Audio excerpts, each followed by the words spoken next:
Corruption is a vile disease that sucks and drains the health out of something good. Corruption in society is an evil moral infection that keeps community in a state of perpetual sickness.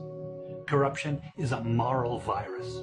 It's so potent it leaves its host sick, lethargic, and unable to realize and accomplish all that a well person can. Where corruption thrives, poverty and not prosperity thrives. Wealth is grabbed into the greedy, grubby hands of those who get fat on the toil and labor of good people. Corruption benefits, only temporarily, those who participate in it. Everyone else is a victim of the theft, the deceit, the dishonesty, and the lies that corruption feeds on. You need to know that a corrupt person is stealing from you. Corruption is filthy work and despicable acts of treachery done under the table and behind closed doors. Corruption is a disgusting shame. Corruption keeps a nation back from true development and from progress. Wise investors steer clear of a corrupt environment. They would rather put their resources into a place where the playing field of opportunity is equal for all and not bent towards feeding the financial lust of corrupt, lying, cheating, thieving politicians and government officials. How many wonderful development projects have been lost because the investors didn't want to do business in a swamp of evil?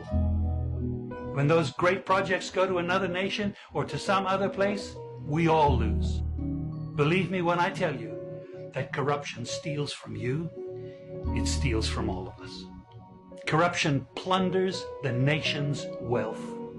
Corrupt people compromise on truth, equity, and fairness, choosing instead to feed off the short-term benefits of crookedness, exploitation, and financial perversion.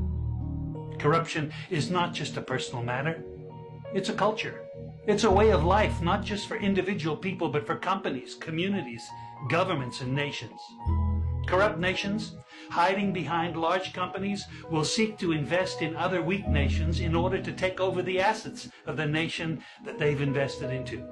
They will provide financial loans to a nation for the much needed infrastructure, and they will do it with assets that they provide. They will sign contracts by lining the pockets of rotten government officials who participate in this kind of corruption and are then held hostage by their own deceit and greed.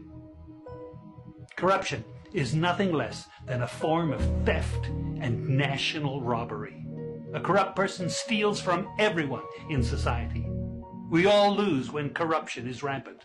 Those who participate in corruption have chosen evil over good, lies over truth, and personal gain over well-being of all. To be corrupt means to be rotten. When meat is corrupt, it's rotten, and it stinks. Rotten meat can't be eaten. When a person is corrupt, he's rotten and unfit for a place in the community. A corrupt person should be jailed in order to protect society from the vile deeds of the corrupt person. Government should be protecting us from the foul results of corruption instead of being the proponents and participants in corruption. When corruption is systemic, when it's a culture and a way of life, when corruption thrives, it destroys the health of the community and nation. Now let me tell you something. Defeating corruption is a very difficult thing.